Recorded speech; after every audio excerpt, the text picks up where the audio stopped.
past Okay, 8. so shall we start then? And Yes, well, well, first of all, a very, very warm welcome to your own grid.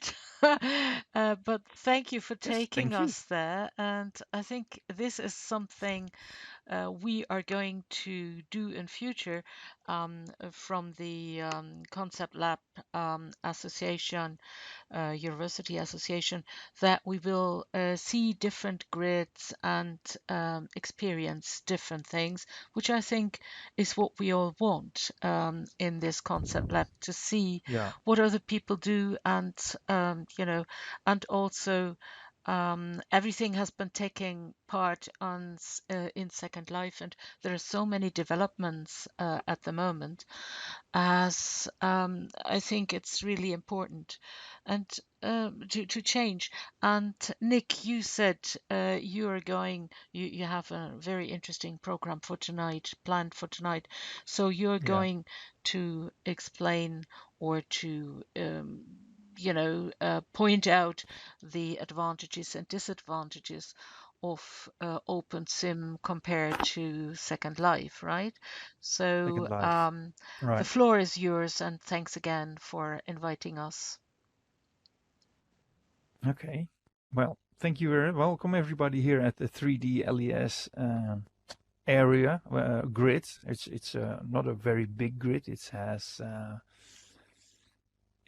about 15 islands, and that's enough for me. And you arrived here at the central area, and this central area is the welcoming area where you can, if you look around you, you see some boards, some signs. When I walk to the destination sign, don't click on one of the pictures, but if you click on one of the pictures, you will be teleported directly to one of these areas. It's a direct teleport, so it doesn't open any pages or whatever. But so in future, if you or maybe after this session, if you want to explore our area, you can just go to one of these signs and then click on them, and then you will be teleported over there. And It's all about education. and you Yes, get Chris? back, you find another sign from the destination where you are, Over there, so that you yes. can get back to the sandbox, right? Or Yeah, welcome yes. area. Or you can set your home to here, and then you can always teleport home, or you can, like in Second Life, also search on the map and click through the map. You can click on several of the islands. Okay. Okay. Well, if you all follow me to the meetings area, we go to the number 1 at the end of this wooden road. Oh, if you can't set home here, maybe you can do that later. Okay, and we'll just click on one of the seats, and then you will sit. Oh, Okay. hi, can you hear Yes, we me? can hear you. Yes. Hi. Oh, Yes, yay! yes. Hello, hello, Sylvan. Oh, Hello. hi, Jens. Hello. Hi. I saw Hazel's dot over there. Yes, she's stuck. Here she is now. I think she's back online. Yeah, I now. can see. Yay. Yes, she's sitting. Now, Hey. am I coming at the back. right time? Because I thought I was supposed to be here an hour from now. I'm glad I was checked it out early. Hazel is here now, but Hazel's voice is not working anymore. I think mine is working. Yes. Hello, Hazel. Hello, hello. Jens, Got be some my glasses. friend. Oh yeah. Oh, yeah. You have the white dot again. I can. Okay. Well, welcome everybody. Most of the things will be slides, but I'm going to show you also some things in live. Can everybody see the first slide? Yeah. Yeah. Yes. Yes. Okay, great. Well, let's go to the next slide then, because this one was just the introduction. This is me in real life, and Pretty handsome. no, Yes. I used to be. Woohoo, woohoo.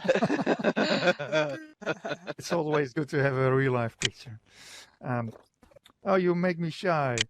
Oh, no. Come on, Nick. Yeah. Okay, well, just a little bit about me. I live in Holland, in the Netherlands, and I have been a teacher. You won't believe it, but I have been a teacher in religious Oh, education in the past. And Like when me, I'm also doing that. yeah, Strange. and that's why I'm a bit. When you go to the Santiago, Jens, it's always something very Okay, thing I know yeah, about. Yeah, I've been there too, but I yes. didn't walk there. Okay, come And on. yeah, and What? I studied at the University of the Fontys University in Amsterdam. And when I studied there, I wanted to know how I could connect the digital world to this religious education. So I did a lot of study in it, and finally I also got a job at the university teaching about new media and internet to upcoming teachers from the for secondary education. So that's my background. I also am a musician. I have been working in the music business also in the past. But this is a totally different thing. Well, we all know Second Life. We all started in Second Life, of course. I started in Second Life in 2005. And because for me it was very interesting to see what kind of social aspects were in Second Life. What happens there when people are having a different identity or change gender, and well, that's why I went into Second Life. And but a few years later, when I was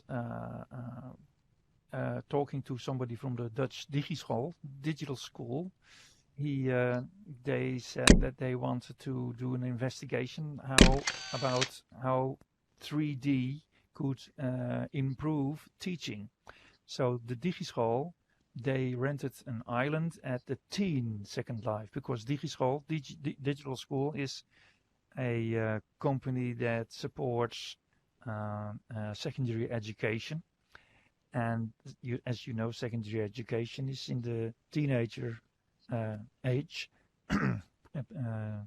So we rented an island at Teen Second Life, and I, as a teacher, had to be um, well approved by some American government thing, and it cost a lot of money. But finally, I got in there, and I could do some research with teenage students from the Netherlands to see what this 3D world could offer education, and not by changing normal things that are in 2D and change them into 3D, but really what could 3D add as an extra in this matter. And this research we did until 2009, and then we decided to move in 2009. We decided to move from Teen Second Life into Open Simulator. And we had several reasons for that, because the most technical reason was that it was quite difficult to get teachers into Teen Second Life, and it was also quite difficult to get pupils in Teen Second Life, because a lot of pupils had to make a copy of their ID card and send it to Second Life to prove that they were under 18 and so on. So it was not really a big success. And Open Simulator was coming up in 2009, so that's one of the reasons. And there are also a bit more reasons why we did the move, as you see on this list. Because of the age, of course. We didn't want the pupils to be in Second Life anymore. The big advantage that we now could create a closed environment, safe for kids. And the big advantage is also that we could now, we had management over all the accounts. So we could also delete accounts or create new accounts for teachers and so on. So it was more transparent for us. And much more space. We could have much more regions for the price that we normally pay for Second Life. That's the last thing, a better price, as you can see. By the way, if you have any questions, you can always ask. But at the end, there's also a possibility to ask questions. What about the better price? So let's. I mean, who's paying for that? Your organization, the university, or? At this moment, I am paying for this. What you see here is all paid by me. Okay. You must be a rich man then. No, I'm not. I will explain. But first, let's look at the prices as they are in Second Life and so on. As I just looked at the price of Second Life, and I think that non-profit and educational organizations have a 50% discount. So I found a price of $1,400 a year for an island with 15,000 prims. That's a very high price, I think. So the other options that you see, like in-world, cost $900. It's Open Simulator, of course, but you can have 3 times as much prims. And if you go at the bottom of the list, you see Skylife, which only costs $36 a year, and they offer also one island with 15,000 prims. So there are many differences in price for Open Simulator, but you can see they're much cheaper than Second Life. If you want to see the complete list of all these Open Simulator vendors, you can go to hypergridbusiness.com. I have created the link at the bottom, but you can't click on it. But it's good to know that at hypergridbusiness.com you can see all the information about these vendors. There are much more vendors.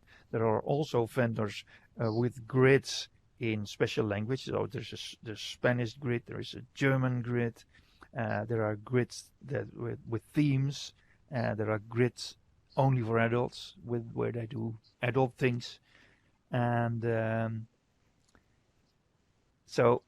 especially in the $180 region, I have only listed 2, but there are a lot of them in the $180 with 15,000. That's the reasonable price at the moment. Okay, let's go to the next slide. But these are grids, of course, that the list that you saw are grids that are open. Yes, and Isolde says she resides at the Metropolis grid, German-based, and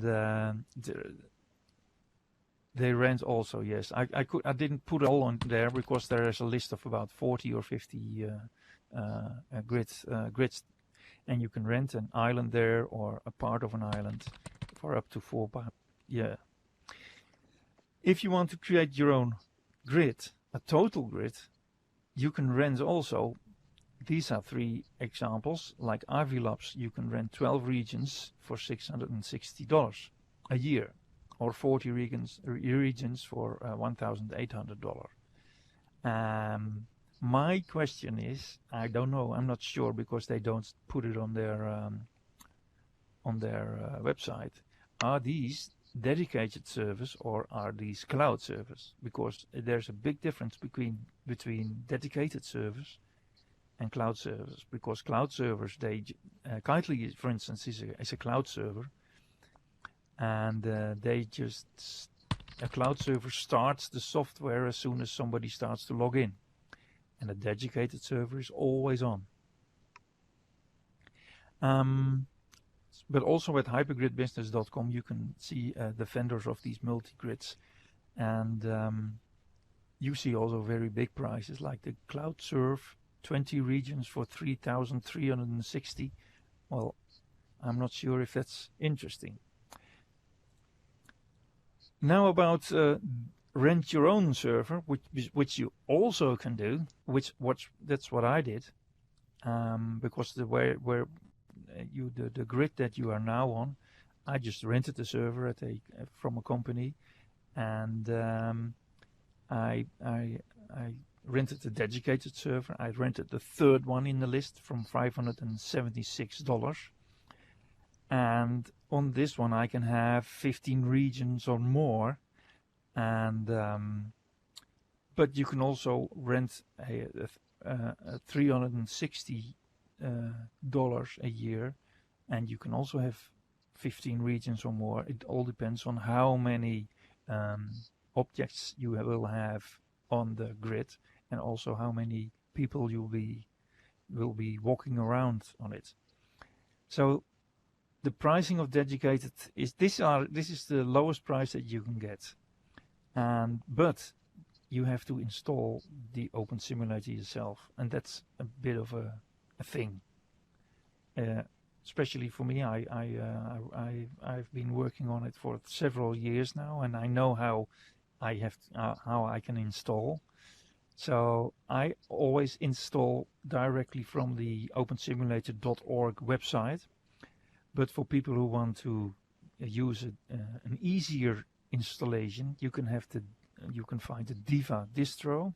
It's a pre-configured Open Simulator, and it's quite easy to install on a server. But the bottom bullet, as you see, is Sim on a Stick, and Sim on a Stick, you can, if you search that on the web, you will come to a website where they offer Open Simulator that you can install directly on your own computer. And the big advantage there is that you can build and create things without being bothered by other people visiting you, because then you have your own Open Simulator working and running on your own computer. But the only problem is then that nobody can visit you. Right. So I have 15 islands here, 15 regions on my computer. And what does it take? What does the server do? Well, you can see here on this slide that the processor takes up around 11% of the resources of the computer, and the memory of these 15 islands is 32%, which means that I can have even more regions on my server running. So I have, or more people. That's also a problem, or not a problem, also a possibility. I know it's all a bit technical, so let's stop with the technical stuff. And so, Open Simulator, you can rent an island, you can rent a whole grid, or you can start the big adventure and go and install it on a computer or on a server yourself. Schools also can, for instance, install it on their server on a school and use it internally in a school. By the way, I didn't tell you, but Second Life and Open Simulator are almost the same, almost similar. The scripting is almost the same, the objects are almost the same. So like when I switched from, in 2009, switched from Second Life to Open Simulator, I took all my objects that I created in Second Life, I took them all to Open Simulator. And at that time, it was still quite easy also to take objects that were created by other people. But nowadays, that's not possible anymore.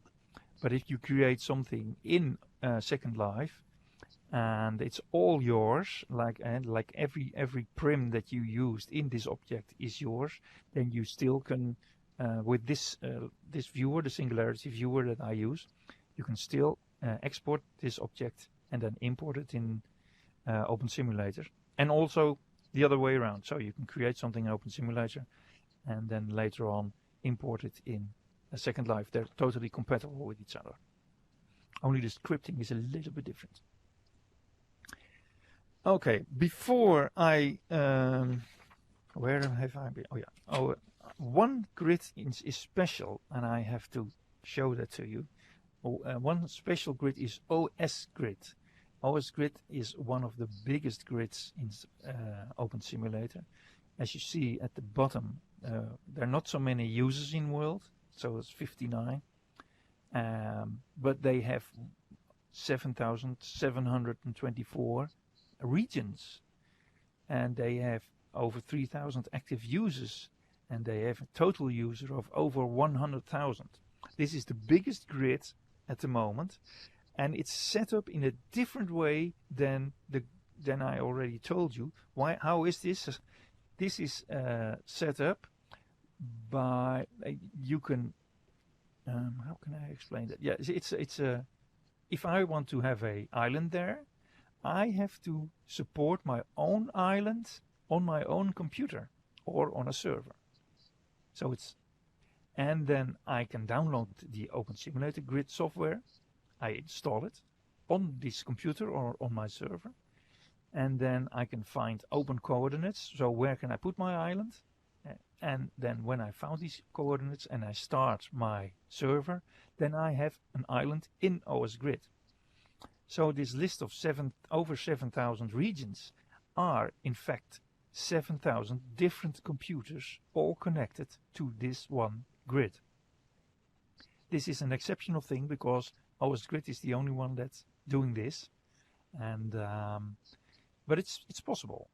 And of course, you have to have your computer always on to have your island on. Or you can have your computer on when needed, then the island will be there when needed. So that's also an option. But it's still an open grid. And an open grid means that everybody can be there, and everybody can jump on your islands. So it's a good thing that OpenSimulator also has the option to have a closed grid. Open Grid is like Second Life. Everybody can create an account, and anyone can jump into your on your island. Maybe you can close your island for things, but if you work with kids or pupils or students, they can go anywhere on Second Life. So it's not really a safe environment for kids. Also, OS Grid and this EduGrid from 3D LAS, where you are now, they're all open grids, so anyone can visit this place. They can also interrupt the class. If somebody now walks in here and sees us, he can make a nice dance or whatever. He can come in. A closed grid, however, is like the Tila grid, and the Tila grid is also a grid that I manage. The accounts are created by me. It's managed. So, and if somebody tries to create an account, I will receive an email saying that somebody tried to create an account, and do I approve this? If I do, I have to go to some pages and approve this account. So a closed grid has only access for teachers that I approved and pupils that I approved. So it's a safe environment for teens, for pupils in the teenager area, and it's not connected to other grids. Some of you connected to this grid through Hypergrid. You jumped in from another place, and Hypergrid is still evolving. It's not really that stable yet, but it's working fine at the moment. Everybody's here. But the closed grid is actually the best thing we could have for education. Nobody can come in but the ones that you allow. Now, the most important things on Second Life and versus OpenSimulator is, what does OpenSimulator offer as an extra? The extra features. Here it comes. This is one of the big ones. It's called far regions. And far regions, these are just big regions.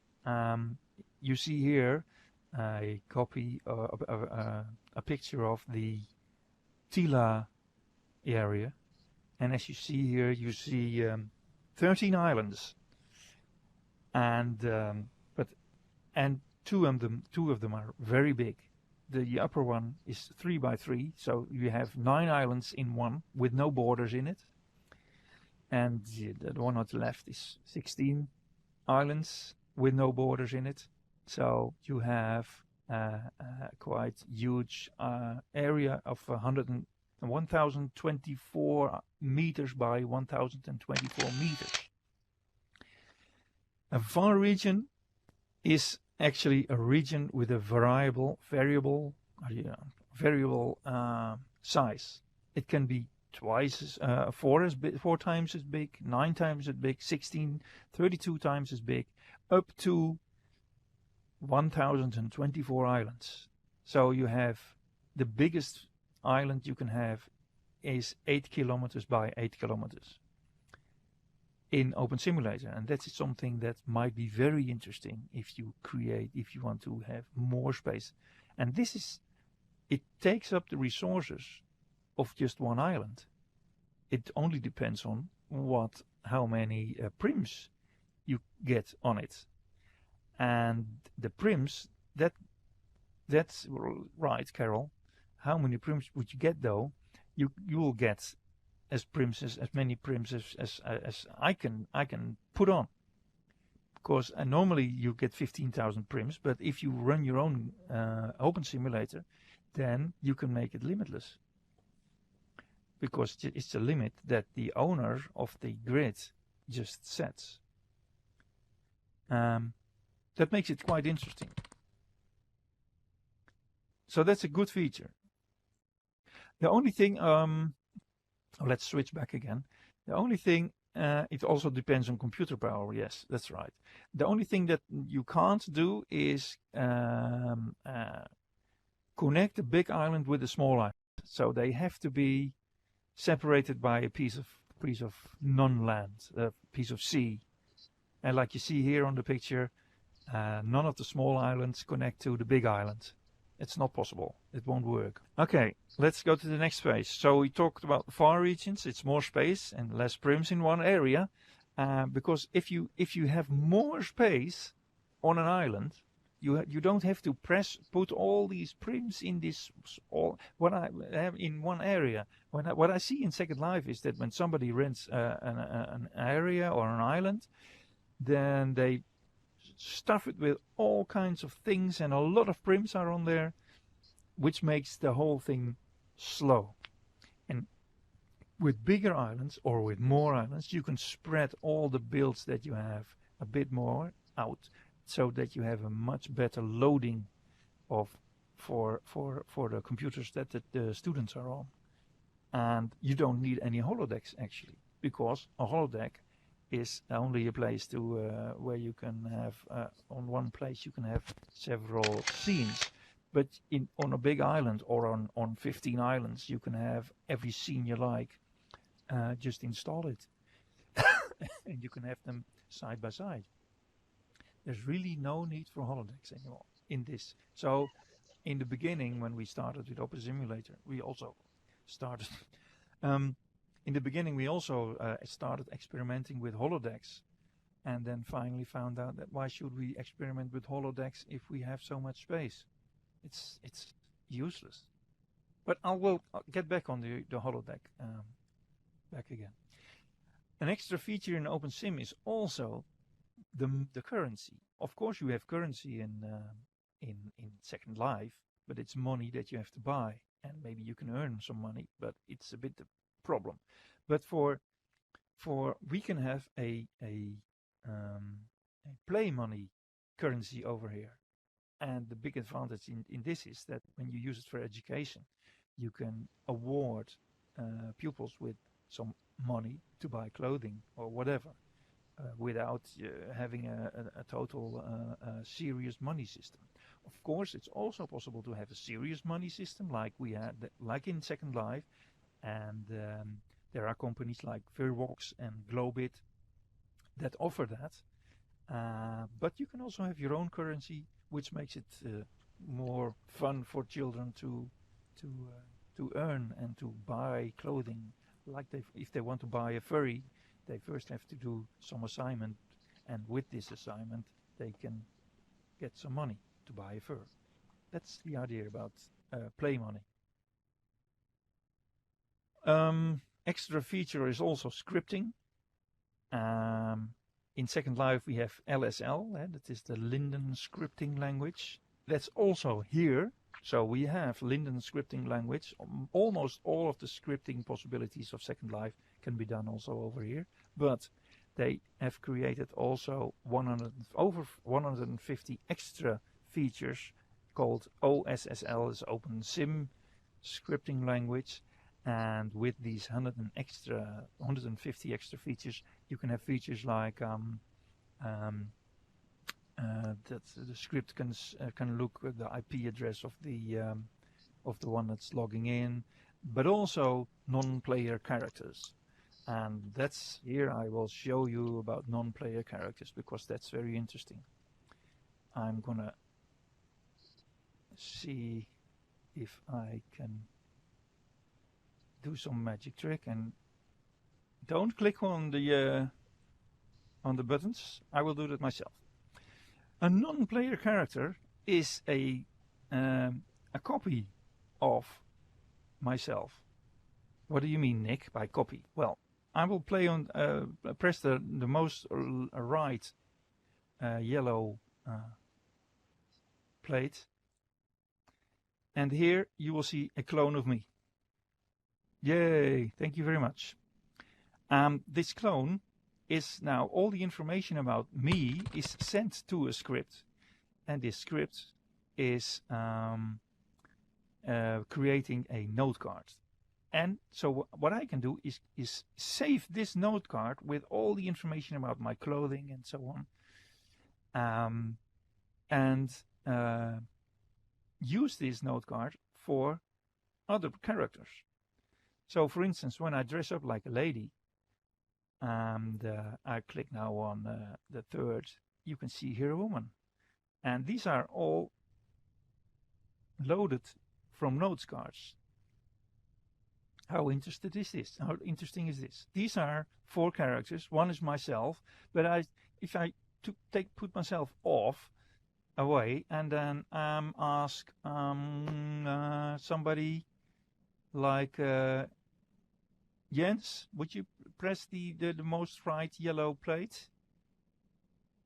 Can you do that? And here we have a copy of Jens. And I can save this copy. Oh my god. Oh yes, you are. So oh my god. No, don't make any more, no. And so I can create all kinds of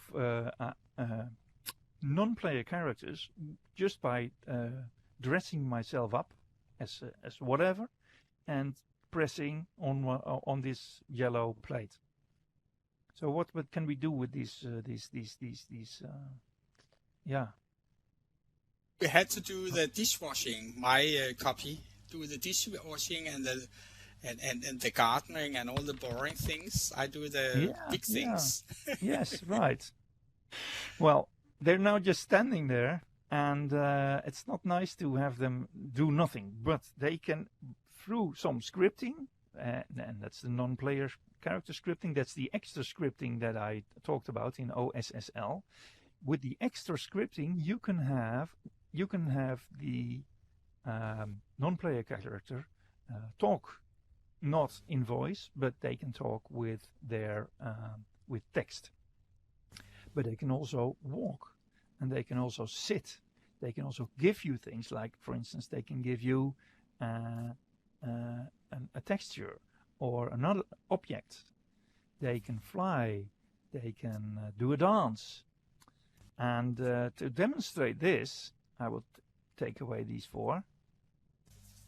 I will press the green button and see what happens there. So I'm going to stand here, and I press the green button, and then a non-player character which is scripted and will say, "Hi there, my name is non-player character. I'm your NPC on this 3D region."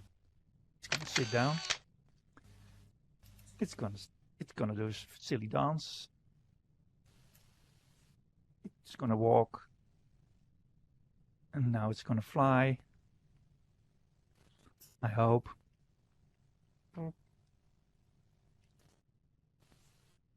And land. And it can even change into another avatar.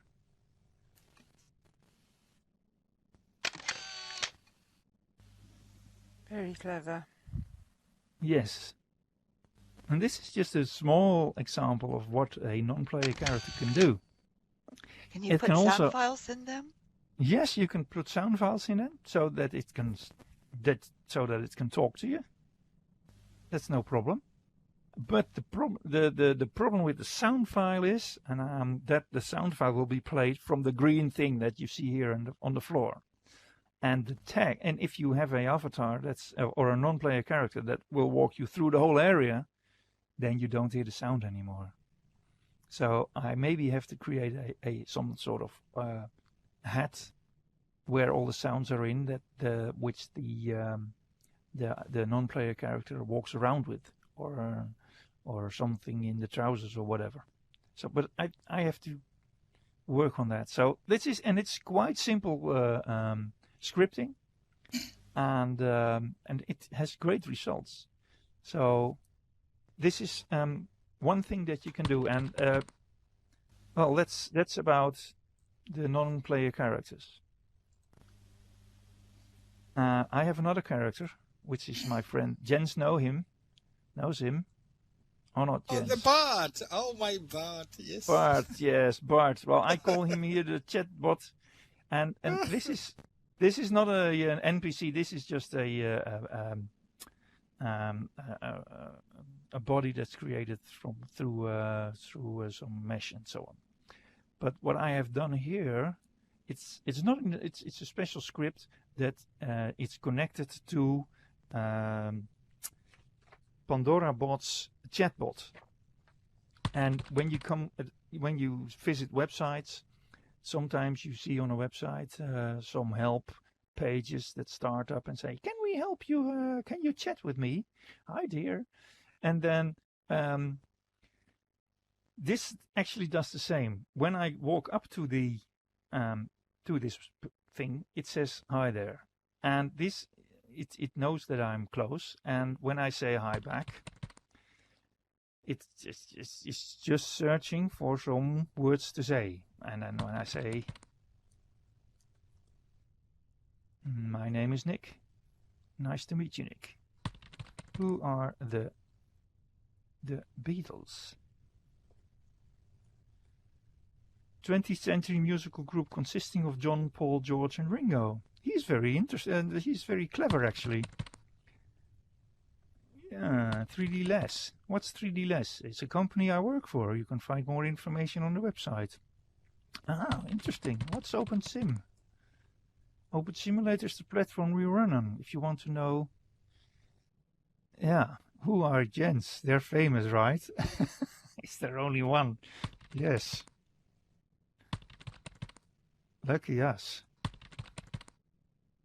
What do you look like? So this is an example of a robot, a chatbot that can chat. And what I did is through scripting make a connection to the Pandora Bot's website. I think it's an American site also. But I recently also created a version that I have on my own server. So of course all the dialogues I have to program, and there is already a lot of programming for English. So English, you can have great conversations already. But if you want something in Dutch or in German or French, it's going to be a bit more difficult to get some of these scripts. Or of the dialogues from the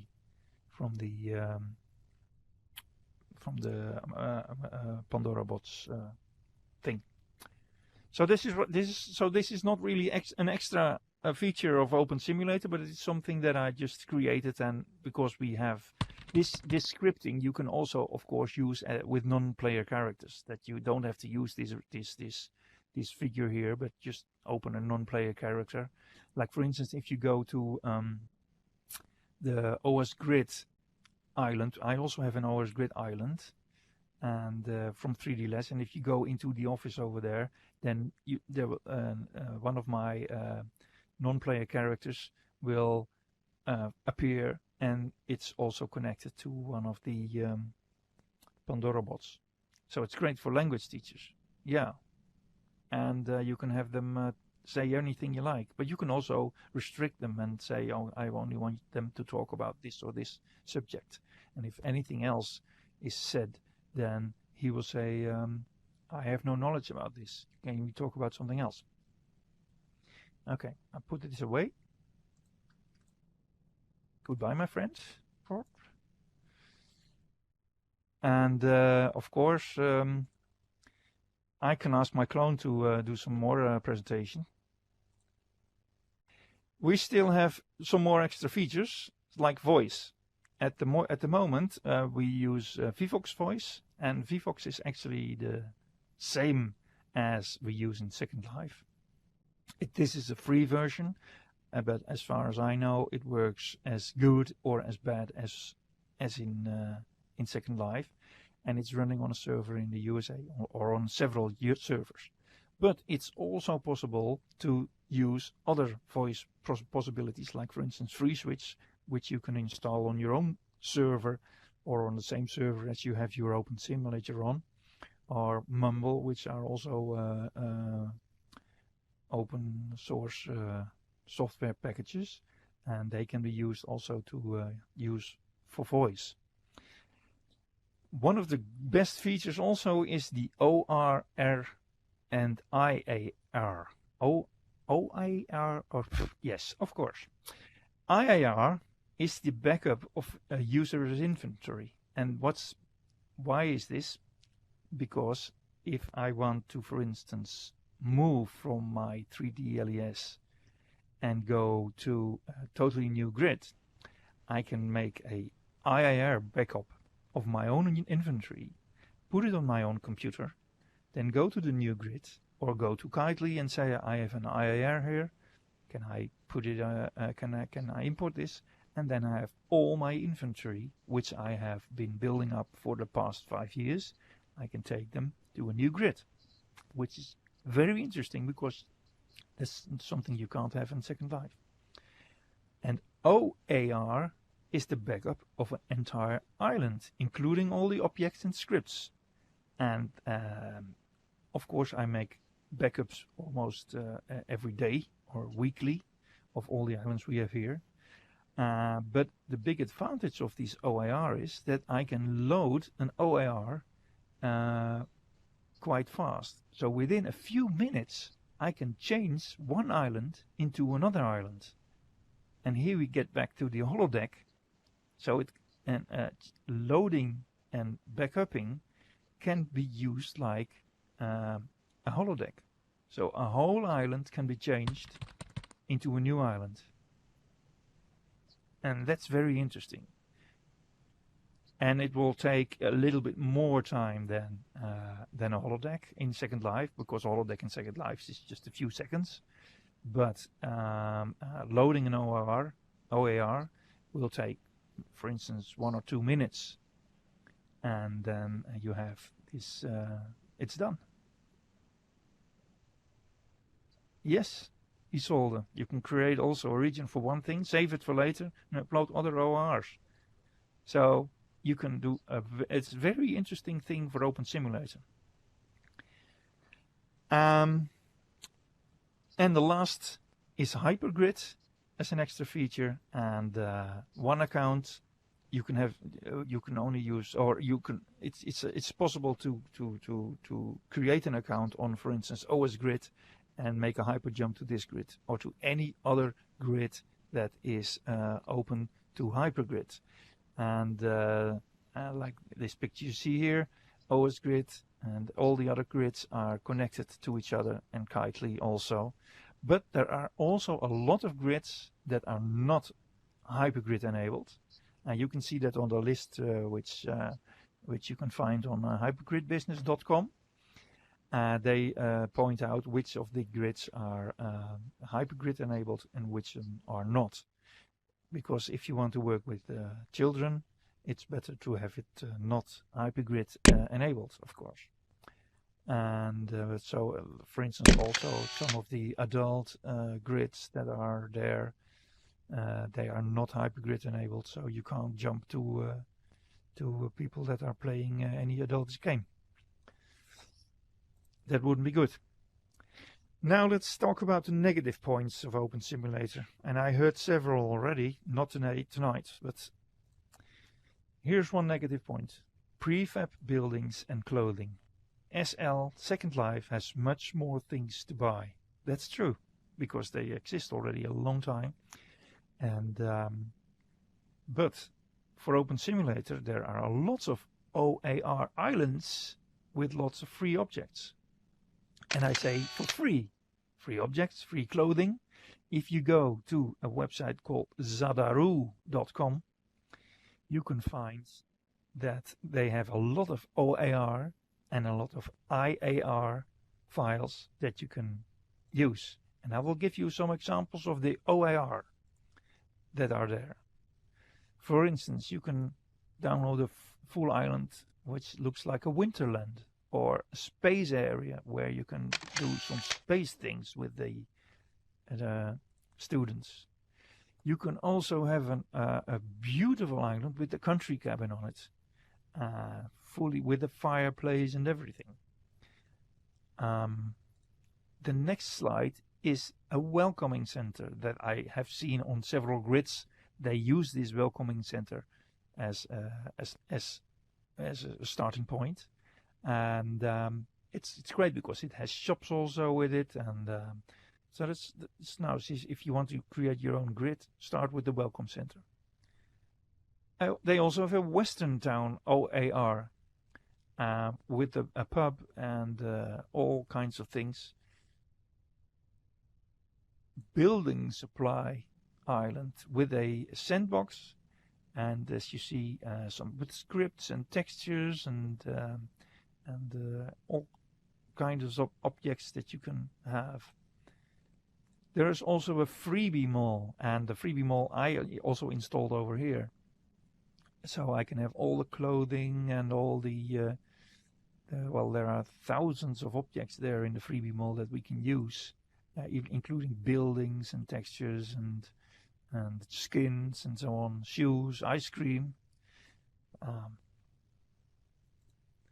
And there are more islands. I didn't want to take all these pictures, but if you see here this list, like English Garden, Swamp, Garden Center, Autumn Castle, Business District, Fantasy Sim, Lake House, Tiki Summer, Tropical Island, it's all there. A conference center where they also can learn some basic skills, and you can all find them at zadaru.com. And this is not the only this is not the only website that offers these things. There are many websites. Also in Kitely, there is a special Kitely shop that you can also find lots of these things. And Zadaru has these OAR files and also the IAR files, so you can have inventory also. And the next negative point that I heard, that Open Simulator is not really a social platform. As you see here, there's all these people dancing, and we've been dancing also in Second Life in the past. Second Life has many users which are always online. And sometimes when people from Second Life come into Open Simulator, they say, well, there's nobody here. Open Sim is empty. Well, that's just a good point for me as an educator. I'm here with my students, and I don't get bothered with all the people that are running around here. So Open Simulators is no social platform. A social platform is Second Life. It's even not OS Grid, which we talked about. Because OS Grid, as you saw, let's see if I can get the slide back from OS Grid. It said 7,000 islands, and it has only, here it is. Users in world, only 59. So in Second Life, it's thousands of users that are in world. And Chris says, the question is, do you want to socialize the whole thing? If you have your students online, they do socialize with each other, and that's enough. So that's maybe then it's not a negative point. I have to slide back to the next slide. Okay, negative point number 3 then. every grid needs a personal account. And of course, if you work with closed grids for several schools, you need a separate account. Of course, you can load your IAR inventory from one grid to the other, so you don't have to start from scratch. But the closed grids, you need a separate account. But if you go through Hypergrid, you can visit any grid which is Hypergrid enabled with the one account that you have. So I have also several accounts, but normally I used this account that I have here for visiting through Hypergrid. So maybe there are more negative points about Open Simulator, but I won't point them out to you. So if I have to summarize it, why do I use OpenSim, and why should I prefer OpenSim over Second Life? We have no age problem. We can have teenager pupils and students online without having any problem, because it's a closed environment which is safe for kids. We have better pricing. We have more regions. We have much more space that we can use. Like, for instance, the islands that you saw on the Tila grid,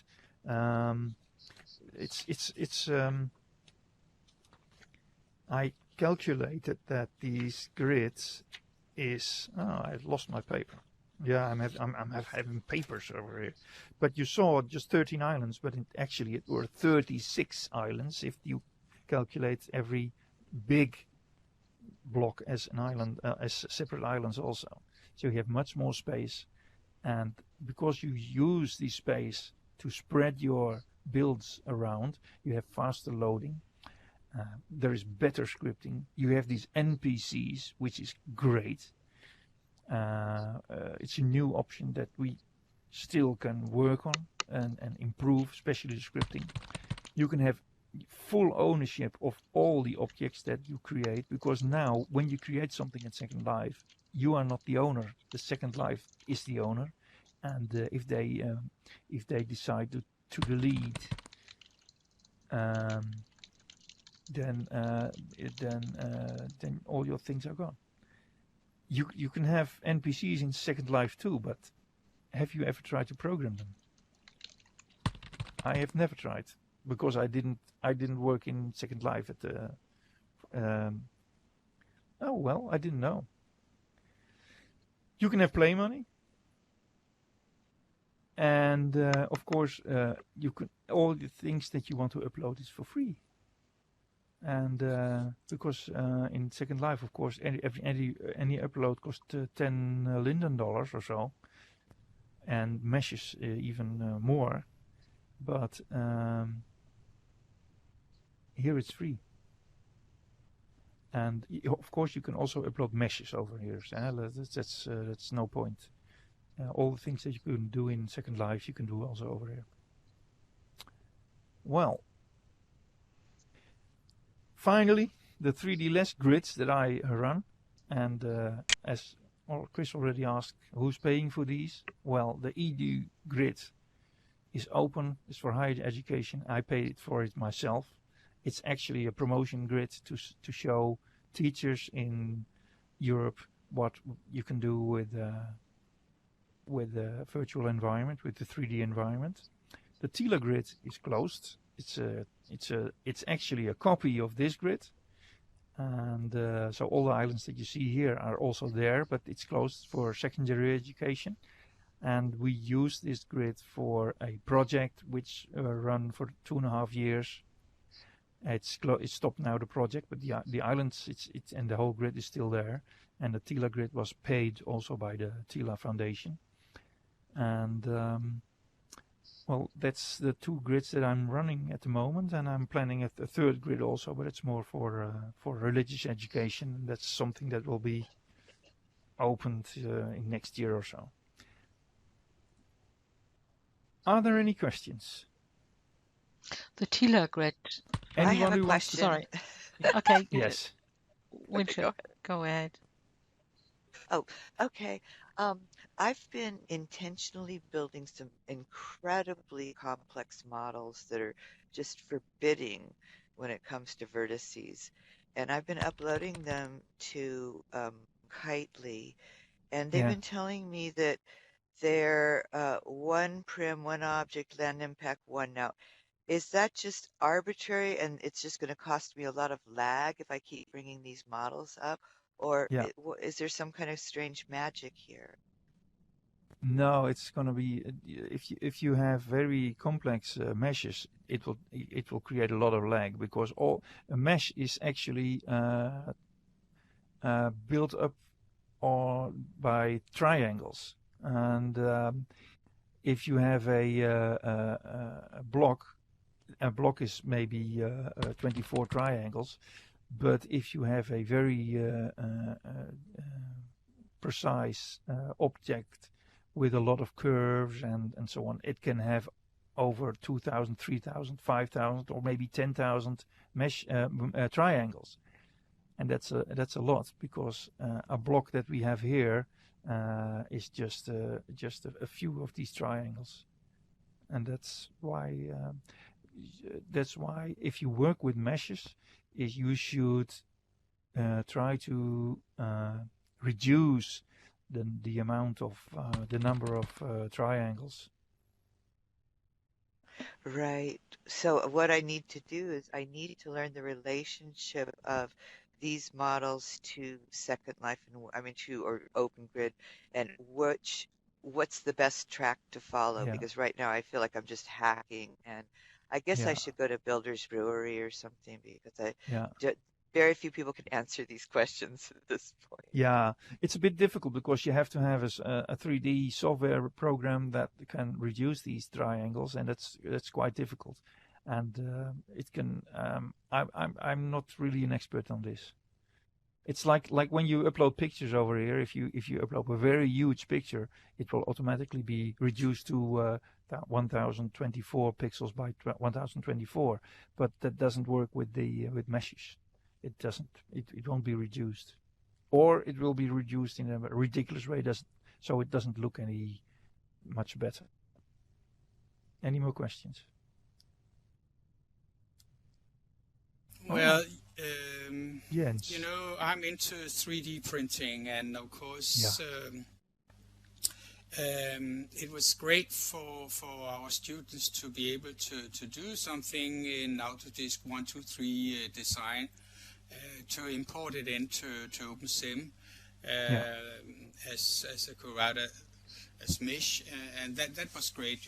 We had the great pleasure of you assisting us last November, where we have this with the Christmas tree and Christmas decoration. We 3D printed in real life, and we took it in here at your island here, and we did a virtual Christmas tree and things like that. But the thing is that I'm very keen that all the great things here which we can make here in this, well, also in Second Life, but mainly I only think it's possible in OpenSim here, and with the singularity that you can take the objects out here, for instance your house, and you can 3D print it. Yeah. That is my big ambition to be able to do that, because this is something the students would love to be in here, and you create things here, and you can do the 3D printing in real life, so you have an interconnection with the things, and that is only with this option here. You have this .obj file type that you're able to get into some other things. I'm just checking my notes here. OBJ option you have here when you have made just a simple box. But this is a new area for me, and but this is going. And there's not very much information about this area when you Google it. It's a bit new, but this is going to be in the coming years or coming time. This is really great. You have an interconnection between things you create in a virtual environment. You can print it out, and the opposite from real life, you can make it into your object, which we already can do now. There's no problem. Yeah. But I mean, think about true. the implications that you can have children working across the world, and one of them, you're teaching a child in Africa, somewhere across the world, to build something, you're building it together in a 3D world virtually, and then you're actually coming out with perhaps a prosthetic device over in Africa. I just think it's Yeah. insanely wonderful. Yeah. Well, that's as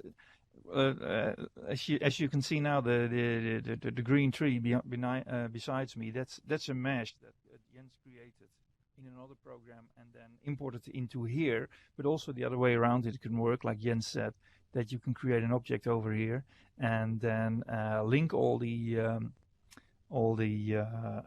objects together, and then export it as a mesh, so that you can use this for 3D printing. So, and that's for Jens is in Denmark, is running a great company with some other people that are doing promotion of this way of working, and I see great results of them. I follow them a lot. So that's, but if you can see on this green tree, if you click on the right with your right mouse on it, I don't know if you see all these triangles on it. You just click with the right mouse on it. Can you see then all the triangles on it? Or is it me that can only see them? I can see hundreds. Yes, well, that's what I talk about when we talk about these triangles. This is a lot of triangles compared to a square box.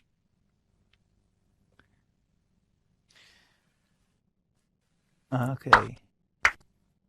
Oh, good to know, Isolde. So the land impact is a lot greater than they're telling you in your information when you look at it. This is what we need to learn. Yeah, and that's why I chose to work here with just the tools that I have in Open Simulator, the blocks. I won't start with importing mesh because that takes up a lot of the resource. And also when somebody logs in, like when you have 20 students logging in, all these viewers have to res the green tree. So that's also a big impact on uploading and downloading from the computer or at school. So network problems you can get also. Okay, any more questions? I see Jens has left. Yeah. By the way, if you want to have a walk around on one of these islands, just go ahead, and then you're always welcome. We have a special island I created here for to learn the basic skills. It's an orientation island, and the orientation island is called Arcadia. And when we are working with students here, the first 2 lessons, they go to Arcadia to learn how to walk, how to fly, how to click on things, how to dress themselves. So all the basic skills they need to work in a virtual environment. Well, this was my presentation. I hope you have enjoyed it. I haven't shown everything because there's also a lot of things to explore on the islands, but please do so, and don't hesitate to ask any question also through email or through Facebook. Well, thanks a million. That was really a fantastic presentation, and I think we all go, well, I was going to say go home, but we are sitting at home, I suppose. But That's we the big go advantage, away yes. with lots and lots of ideas and inspiration, and it was really very, very, very valuable, this presentation, and I'm sure we come back to you with loads and loads of questions. So thanks a million. Yes, you're welcome. I see Chitra as a question, if I know an island where we can learn how to build things or in SL or OpenSim. Well, that's a bit difficult because the explanation on how to build it's better to look at YouTube movies, because there you see also what's happening when they're building. And at Edge Nation, of course, there is also an island, especially for building and so on.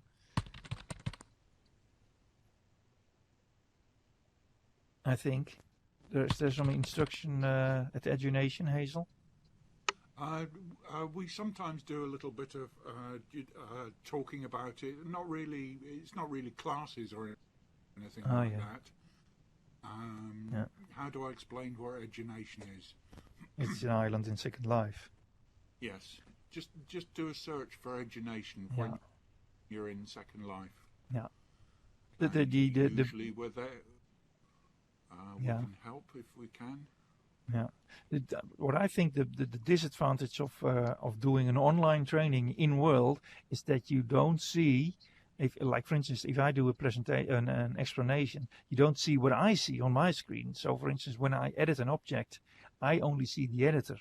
So I can't show others that are online how my edit looks and where I click and what I'm changing in my object thing.